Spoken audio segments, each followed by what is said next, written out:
Well, welcome everyone, and we are glad that you can join us. My name is John. I'm the pastor of Beggar's Table in the Crossroads, which is actually where we are right now if you're watching the video. And this is my friend Rustin, who's the pastor of Vox Day and in Belton. And we've always been friends, and our churches have been friends too.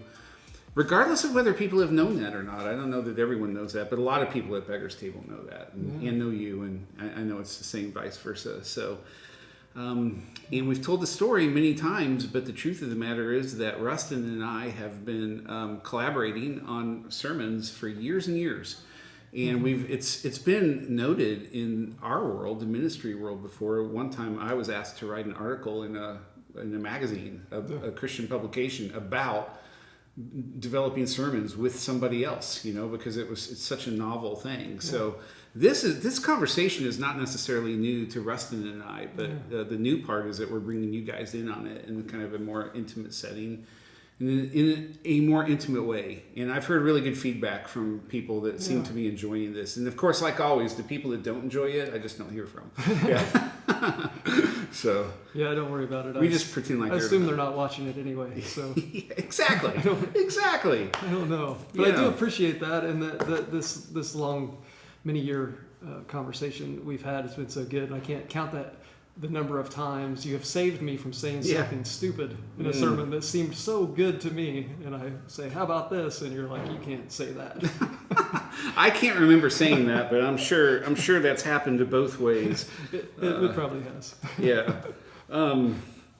But so here we are in the Sermon on the Mount. We've been going through that for a while, and one of the reasons is because it's important, and these are actually words, as Jesus says, to build a life on. Yeah.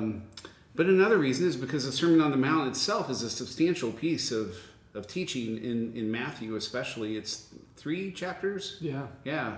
Well, 5, 6, 7. Yeah, 3 chapters basically, which is a lot of teaching, and so it's really valuable for us.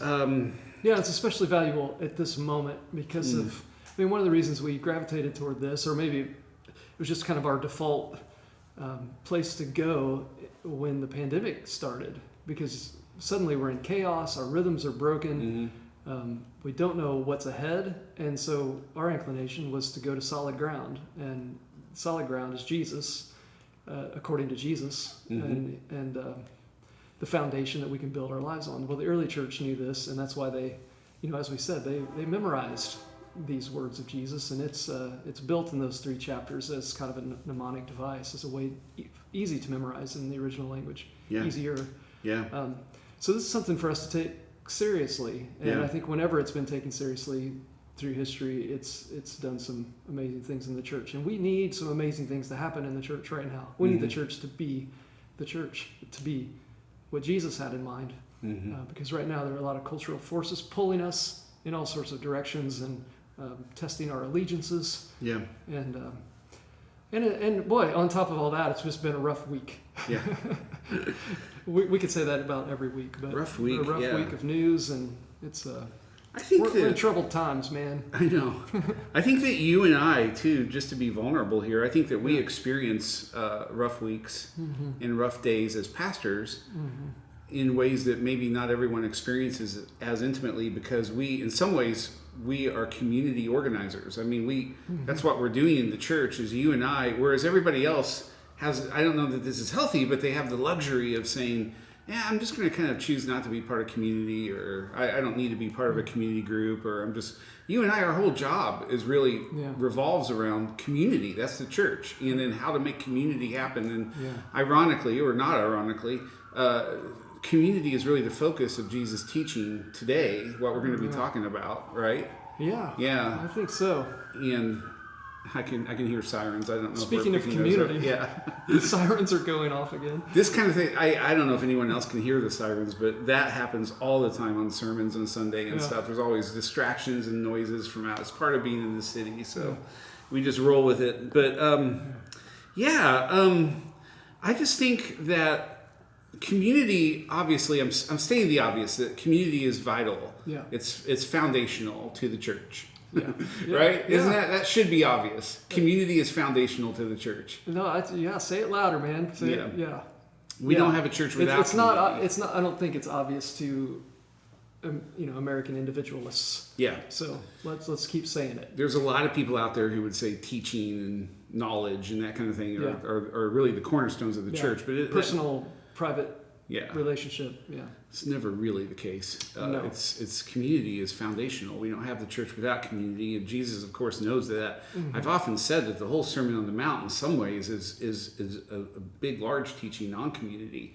But I feel like in the section that we're looking at today in Matthew 7, that Jesus is really narrowing the focus to.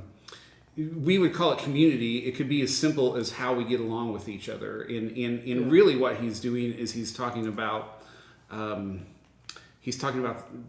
problem. I would say problems, plural, but I think he's whittled it down to the problem of community. Okay. Like the core issue with why relationships dissolve, why friendships break up, and why community can be tough. So having said all of that, let me just ask you a question, Rustin, because you're a community organizer.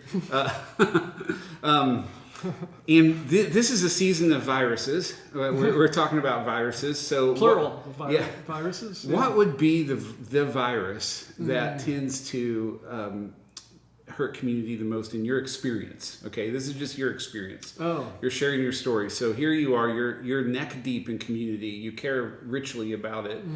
And there's a virus. There's a COVID of community that breaks it up and can cause community to go bad. What would you name that as? And in fact, I'll let you name more than one. Okay, Just to, good. Because you know me, I want to get it right, and Yeah. so I want some time to think What's the about right it. answer? I want to ponder this for a little bit. So just off the top of my head, I don't want to be too influenced by where we are at the moment, but I mean certainly selfishness, pride, lack of taking other people seriously. I think it's a constant fight. It's I kind of relate it to mask wearing. Suddenly it occurs to me that, I mean, at least for a long time we were talking about mask wearing as something that you do for other people, and therefore a lot of people just don't do it because there's a sense in which you have to appeal to the selfishness that we all have, some of which is good, of like, how's it good for me? What's in it for me?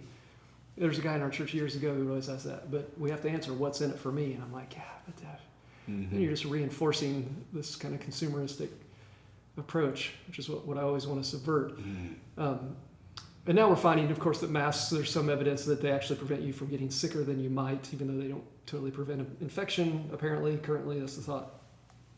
So there is some benefit to yourself, and that I was like, oh, good, at least maybe that'll sell it better, and then more people will wear the mask. It's a similar thing to community of what I'm always telling people is that, get in a small group, and it's not about what works for you. Oh, that small group doesn't do the book I want to do, or it's not the people I want. Yeah, well, it's not really for you. It's for the other people in the group that you're there, and they're there for you. And especially those that irritate you the most. That's the way you learn how to love one another, right? So I think that's a long answer to your question. That's good. Some of the things behind that I think are a self-centered, self-absorbed kind of posture of what's in it for me, which maybe is pride, or I don't know how I might name that eventually. But then certainly just the judgment of others and the dismissal of people that I think I don't want to be around, or I don't have something in common with, or which maybe includes some fear of being dismissed or judged, or Well, I was going to ask you to share some examples from your church using specific names. okay. Okay. But I won't. Yeah. But yeah, I hear you. The what's in it for me attitude. And it's interesting, when you were talking, I was thinking, boy, there are so many ways where as the church, we either cater to that or we are tempted to cater to it. Like, let me be sure to let you know how this church is in it for you, and so we just kind of feed that kind of ego-driven posture. Yeah, it's unintentional because the desire is to just meet people as they are and welcome them into what's going on, hoping that something else will take root. But you can do a lot of damage probably by inviting them on the wrong ramp to begin with. Yeah, right. Yeah, The on-ramp. yeah. Goodness gracious. What was the old quote? It was Chesterton or somebody brilliant who said it. There's if you board the wrong train, there's no use like running down the corridor in the opposite direction. Like you're just on the wrong train. You need to get off that train and board the one that's going the right direction. And I think that's sometimes the trick of community. We have to enter it. I mean, gosh, it's why the early church entered through baptism and death. Yeah, right. Death to self. Yeah. Because there's almost no recovering from how we will make everything about ourselves and what's in it for me. And the key is that can be a virus. Yeah. That spreads through a community. We were just talking about small groups because both of our churches are starting small groups, and we were just talking about how both of us have these experiences with small groups because you always think small groups are great. The goal is to get everyone plugged into small group, blah, blah, blah. But both of us have experiences in our past of small groups going sour. Like they can go really south fast, and they can become like pockets of disgruntledness, where it almost is like there's a disgruntled virus that spreads, and then before you know it, that small group has left your church, because they all got really mad, and so we were talking about how it's so important for us to try to set our small groups up healthy, so that they don't become pockets of discontent, but instead spread health with the church. And it's just interesting when you experience those kinds of dynamics firsthand, quite a bit.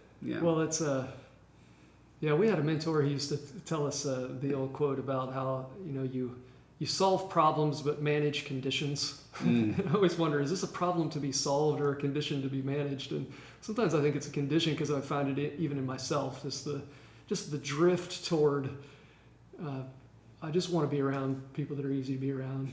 I don't want to work that hard. I just want to read the book that I want to read. Don't make me do too much homework. Meet at a convenient time for me. I mean, we're all that way. I don't mean to dismiss anybody else because of it. And that's the problem. And then you try to form community out of a bunch of people that are that way, and that makes our job hard. That's in some ways where we earn our paycheck. Yeah, by irritating people enough to keep disrupting. Right. I mean, it is. There is something to it. We're set up to be the natural enemy of people's comfort. Yeah. Well, a lot of the things that we've talked about are exactly, I think, what Jesus is addressing in Matthew 7. And the thing is, I kind of see it this way. I think as soon as we build a relationship with somebody else, because community can be 5 people or 100 people, but it can also be 2 people, So so I think that Jesus makes it simple by whittling it down to 2 people examples, but they're meant for community in general. But as soon as I have a relationship with somebody else, immediately what we do, and this is all subconscious, we don't do it consciously, but we posture. And I assume a posture with you, and the tendency left to ourselves, I think, is to posture ourselves above or below somebody else, and most people default to posturing above. Because we find fault in the other person, and we see that fault, and so we build a relationship, but that relationship is seen through a lens that's totally a lens shaped like me and my strengths and the things that you do that irritate me, and so we might have a relationship or we might have community, but we are postured, and I'm postured. It's rarely equal. You know what I'm saying? I don't even know if it's possible for it to be an equal thing. But well, I'm obviously above you. Exactly. So I don't know. Does that make sense? Yeah.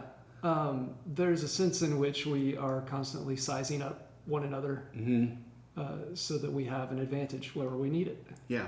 That's pretty gross to say it that way, but I think that's right. But if you listen to the way people talk, you can hear it all the time. It almost seems like there's this built-in need for us to be sized up with an advantage, like we're better than. That's what fuels gossip. That's what fuels. Well, take a like economic sense. That people are poorer than me because I work harder than them.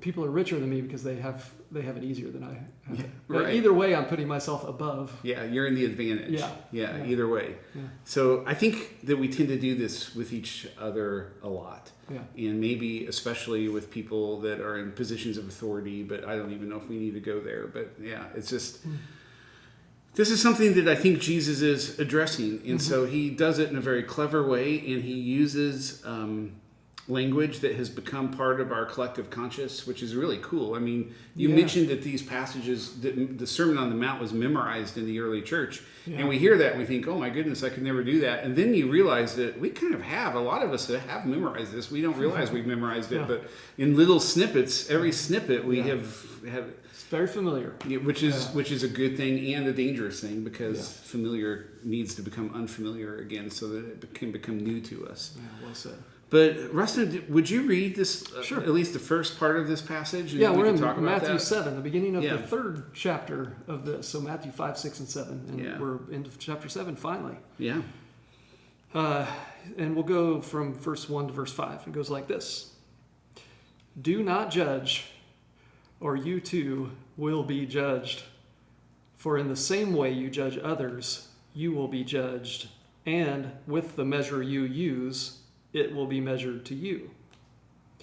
Why do you look at the speck of sawdust in your brother's eye and pay no attention to the plank in your own eye?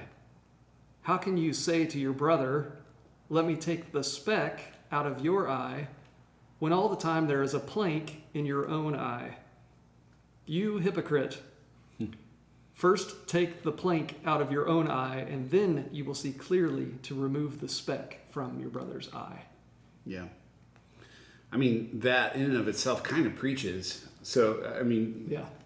what you want to do is just tell everyone to hit pause Yeah. and then to talk with each other about, I'd love to hear the conversations that come from that. But I want to begin. I've got a question for you, and this is not in my notes. This is off the top of my head. Okay. Awesome. So I think that I'm not exactly sure how to read this. I think for a long time, when I heard "do not judge, or you will be judged," you know, with the same measure you give out, it will be given to you. I think my tendency was always to think that Jesus was speaking about God. Like, if I judged, then God would judge me. You know, and if I dole out a lot of critique and criticism on somebody else, then God will dole that out on me. But I feel like there might be a more human principle being taught here, that this is kind of the way we tend to interact with each other. When people are real judgy to us, we tend to become judgy to them. Oh, you interesting. know what I'm saying? Yeah. And like this is the way community tends to work. If you dole out a lot of criticism, people are going to respond by criticizing back. You know what I mean? Right. Yeah, I had a friend years ago who would always say, we teach people how to treat us. We teach people how to treat us. Yeah. By the way that we... Yeah, so if you come in with lots of critique and judgment, and that's going to come back at you. Yeah. Kind of talking about karma. I don't want to get into Eastern religion, but I'm totally into it. It's interesting. Karma is what goes around comes around. And that's kind of what we're talking about here. Christianity adds this layer of grace, which says that there's something, as St. Bono said, it travels outside of karma. It's an invitation to do something that's not just a response to what you're getting, the energy you're getting thrown at you. It's not just to react to it. It's to transform it and act in grace. But it doesn't negate the principle that you're talking about. Yeah. That how you treat others tends to come back to you. Yeah. Yeah. My question was, I don't know which one of these Jesus means right now. Whether he means this is how God sees you, or if this is just this human principle. But I don't know if you know either. I just think that in the context, I mean, he's given some pretty practical teaching here. Yeah, it almost doesn't matter for the sake of how are we going to be a community? Yeah, right. Let's not sit around and argue about that. Let's try to do this. Yeah. So maybe we could talk some about judgment and judging, because that's a general word. It implies a lot, and I, for one, am going to suggest that it's not always a bad thing to judge. No. And it depends on what we mean when we talk about judging. Yeah. So what do you think about that? Because judge is a word with nuance, but Nuance. I mean, let's brainstorm some of the possible range of meanings here. Yeah. Well, I have opinions, and I don't think it's wrong to have opinions. Yeah. And some people could say that's judging, Yeah. but I don't know that that is judging. Yeah. Well, if I disagree with them. But it's okay if you disagree. If I have an opinion and you have a different opinion, we can both judge and still get along. So that's right? a kind of a judgment of it's like aesthetic of preference. Mm-hmm. Yeah. Yeah. Which is similar to like discernment. Yeah. Surely Jesus is not saying that we can't call wrong and right. Yeah. Even though I shy away from those words, Yeah. I feel like we're more healthy the more we back away from words like good and bad, and just right and wrong. But still, at times we have to be able to say, "Oh, that's not right." Yeah. Of course. Yeah. Or healthy. We need It's to be not able healthy. to name evil. Mm-hmm. In order to organize our lives. I wrote down a couple of things because, boy, I've been targeted. I don't know about you as a pastor. Do not judge. The Bible says don't judge, But that doesn't mean anything goes, as you're saying. Mm-hmm. You can't get through a single day without making judgments. If we're just talking about discernment of, is it safe to walk across the street right now? That's a judgment. Right. Should I get into business with this person or close this deal? Well, you better have some judgment about that. So there's that sort of judgment, and then there's the other end of judgment, which is I would think of it as condemnation, or maybe worse than condemnation, like dismissal. Not acknowledging the human dignity and worth of another person that you disagree with. That kind of judgment, I don't think we have any business touching. But here's some things the New Testament says. James 4 says, "Why do you judge each other? Don't you know that there is one judge?" I don't know if he was laughing when he wrote that. In other words, don't you know that there's one judge and it's not you? Yeah, I think it's a good one. Who are you to judge your neighbor? It's not your role to be the judge of another.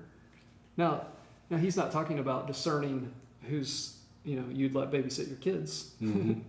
He's talking about some sort of condemnation or dismissal. Paul in Romans 14, he says, "You then, why do you judge your brother or sister? Why do you treat them with contempt?" So there's Paul further defining that kind of prohibitive judgment, contemptive judgment. "For we all will stand before God's judgment seat." In other words, we're all same boat. So that's some insight. Judgment, the judgment that's forbidden is connected to contempt or condemnation. But then, let me give you another one. Paul writes in 1 Corinthians 5, "What business is it of mine to judge those outside the church?" So that's consistent. "But are you not to judge those inside?" In other words, he goes on, God will judge those outside, but those inside we are to judge. Now, is he talking about condemning people in the church? Some people think so. What is Paul talking about there, you think? That's a good question. That's a good question. Let me just throw another one out. Jesus, I didn't write this down, but I think it's John 7, or people can look it up. Jesus says, you are to judge rightly, with righteousness. So which is it, Jesus? Is it do not judge? So you get what we're getting at. There's some different nuances in the word to judge. Yeah. But we're not saying, when you say do not judge, we're not saying anything goes. Yeah. But we are saying there's a role that God plays in some sort of final pronouncement about people, and that's not our job. Yeah. Yeah. Yeah, I mean, like we maybe say so often, is this is an invitation to actually use wisdom and think. So it's not all judgment's not bad. There's an appropriate kind of judgment. Yeah. But I really like what you're getting at, Rustin, and I think that it cuts to the core of what this is a condemnation. Yeah. Like that your value is not there. You don't have value. Yeah.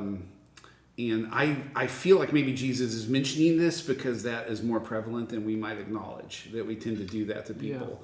There's not this person I dismiss. I dismiss you by walking away and ignoring, or however that might look. I simply dismiss you and your importance. Yeah. I think that we've all done that, even though we might not be aware of it, and we've been on the receiving end of that too. Probably everyone knows what it feels like to receive that. Yeah. And it sounds so harsh when you just name it. Yeah.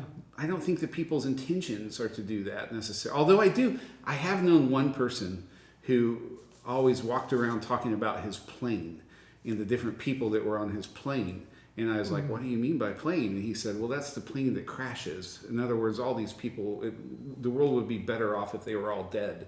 Oh. And he had people like Oprah, I remember, on there. And Really? And but it always stuck with me because it was so violent and so harsh. But there was a guy who just embraced condemning people. Like certain people, it was okay to condemn, and he felt good about himself because he was condemning people. And most of us aren't as outward and vocal about that, but it probably is how a lot of us think, right? Yeah. Yeah. I'm not going to admit that. Yeah. If that's true. I'm not going to admit that one.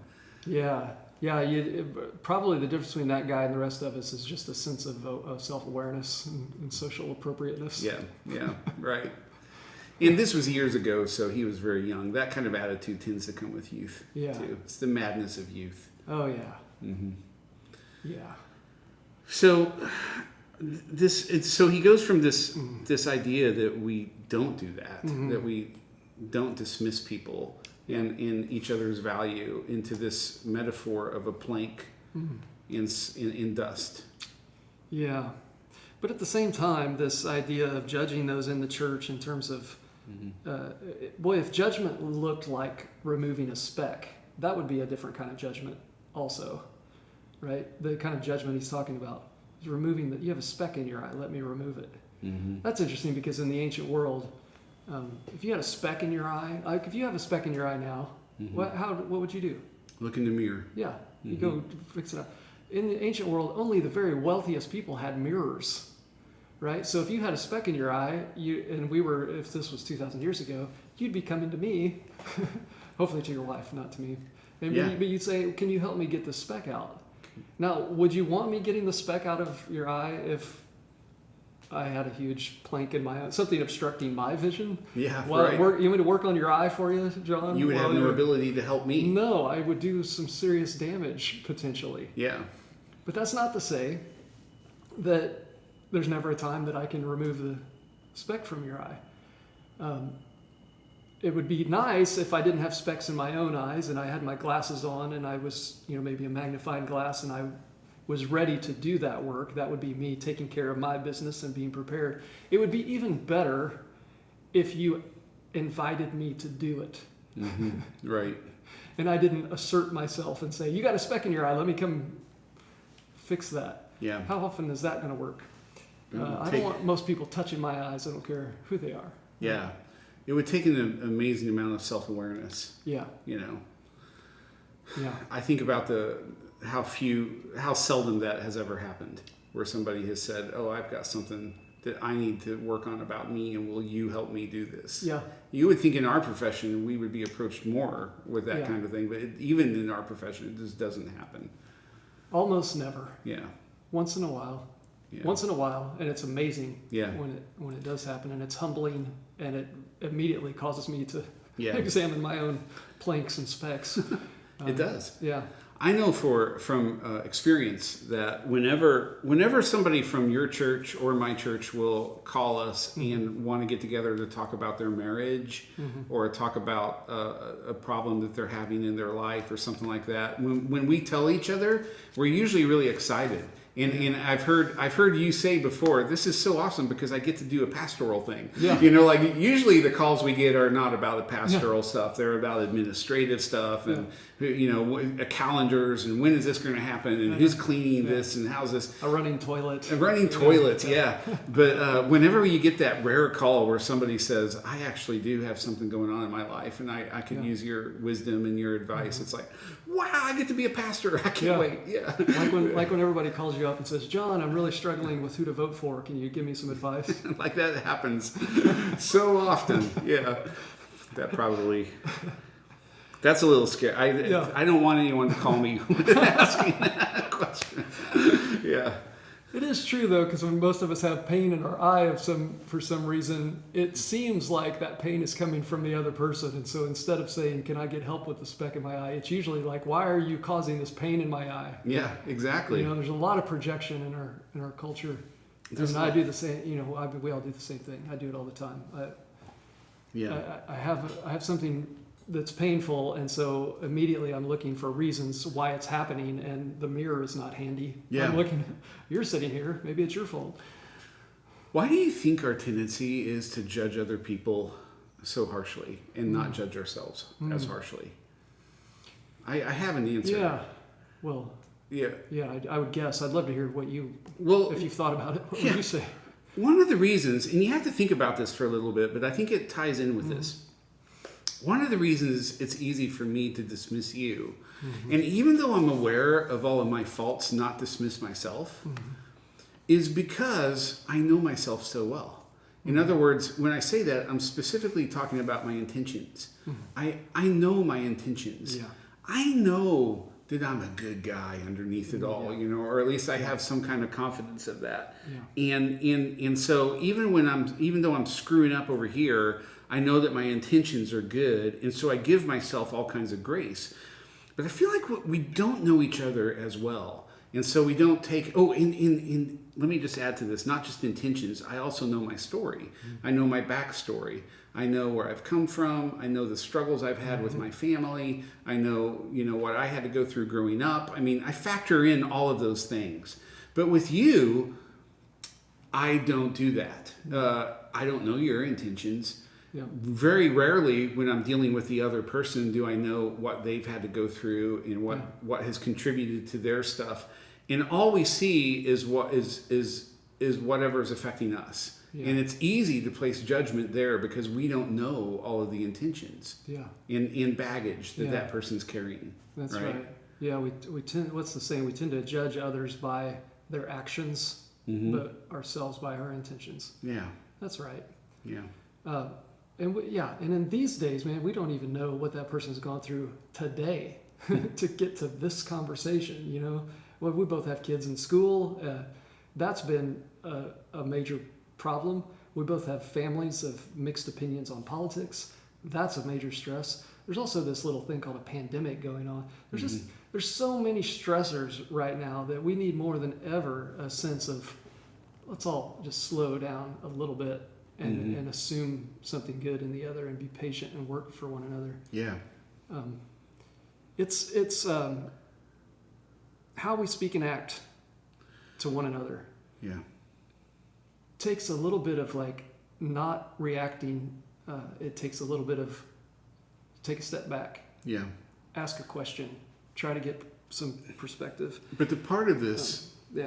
the part of this about seeing the plank in our own eye, that's another big part of the equation. Because in order to do that, I also do have to really know myself, and Yeah. I have to know my baggage. And I guess there's a flip side of this conversation where we don't take the time to know ourselves very well, and we assume that our intentions are always really good, and we don't ask ourselves the hard questions. And so that's the process of addressing the plank in our eye. And there are so few people, including myself, that really take the time to do that. Yeah. But that's an enlightening thing. It's enlightening. I'd like to ask you how you do that. But let me comment while you're thinking about how you do that.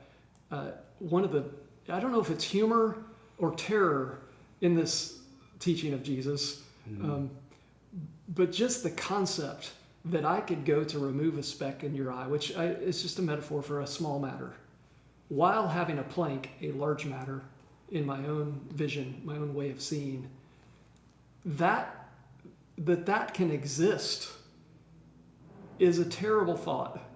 That I could be so deceived, I could be so restricted in my vision, and yet think that I'm capable of addressing your small issue. That's horrifying.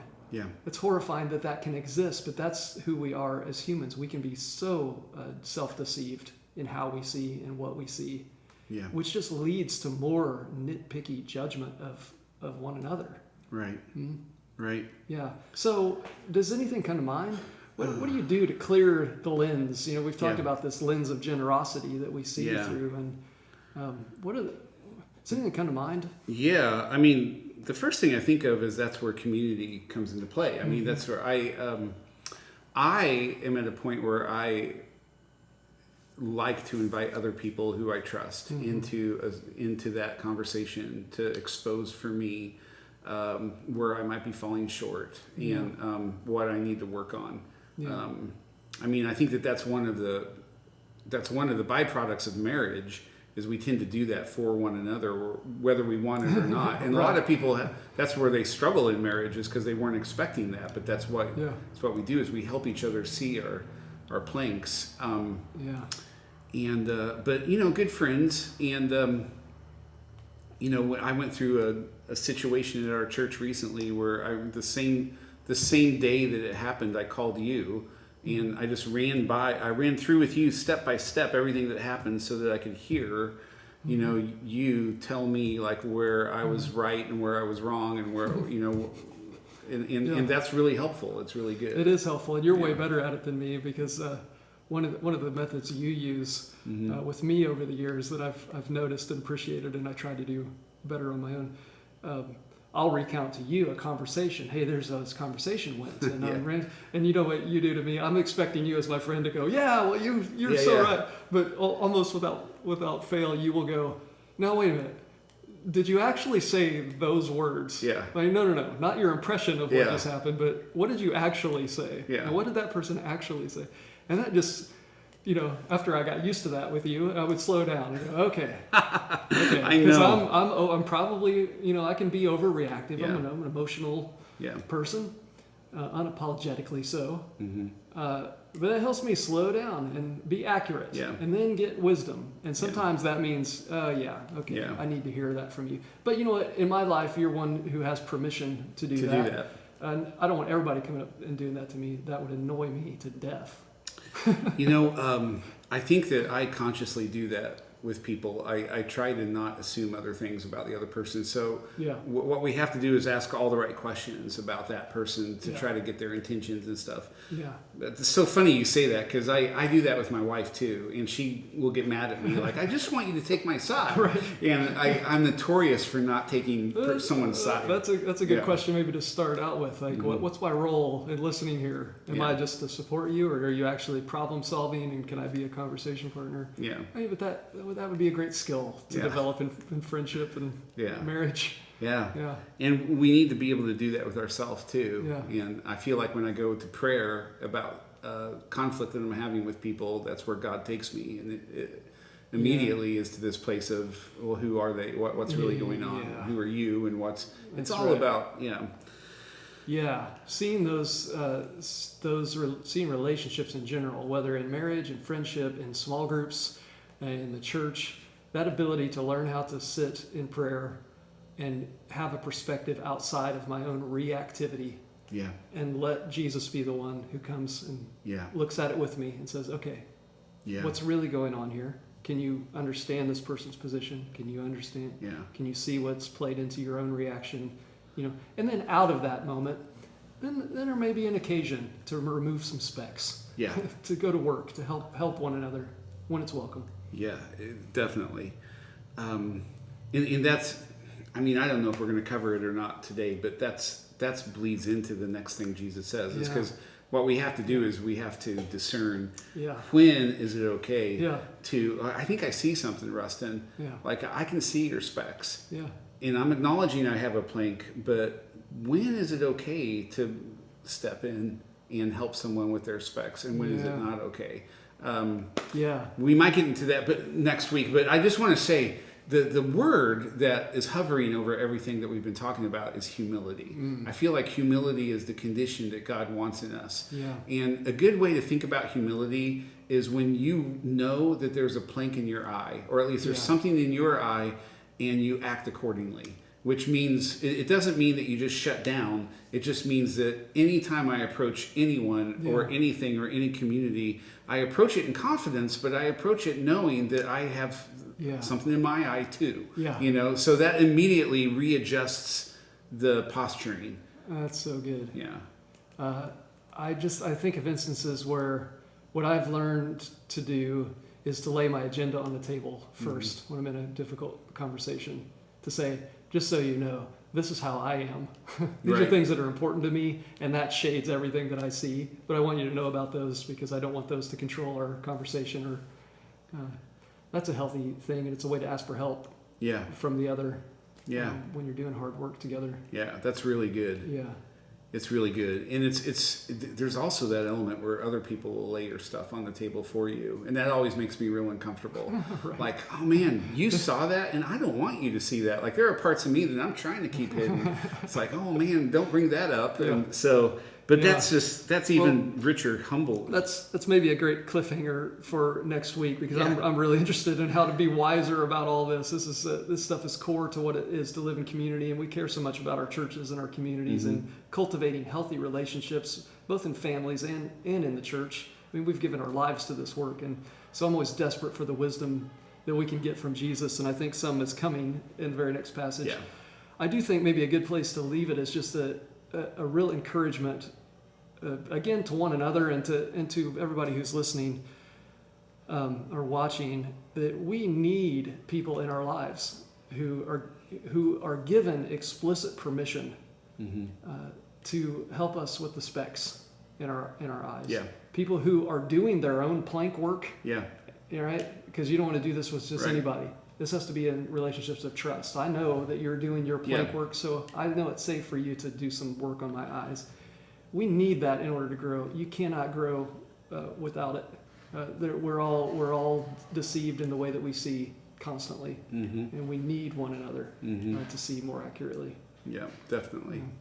Yeah, one of the reasons that you can speak into my life, as Rustin speaking into my life, is because you have humility. And I experience you as a humble person, so I can give you permission. And that's, Yeah. What does C.S. Lewis say about humility? It's not thinking too much of yourself, or it's not thinking too little of yourself, but it's thinking of yourself less. Yeah. But I like to think of it as similar to that it's just it's seeing accurately. It's knowing who you are. Yeah. And so you have no need to puff up, or you have no need to self-deprecate, but you're able to say, here's what I bring to the table, good and bad. Yeah. And inside of that, we can begin to have an honest relationship that's in reality. Yeah. Sounds good. Well, then, does that set us up for next week then? Yeah, I think so. Okay. Man. We need people in our lives who are given explicit permission to help Yeah. us see and remove our specks. Yeah. People who are trustworthy and tested, and who have permission to tell us the truth about what they see, the good, the bad, and the ugly, which is really what this conversation could be called: the good, the bad, and the ugly. But trustworthy and tested is important, and that can only happen in community, in relationship over time, when you get to know a person's life and whether or not they're able to do this kind of work with you. Yeah, it's a good word. Yeah. All right, well, until next time, we'll get into the cliffhanger of the second half of this. Yeah. Yeah. Okay. Well, All right. amen, John. Thanks, Rustin.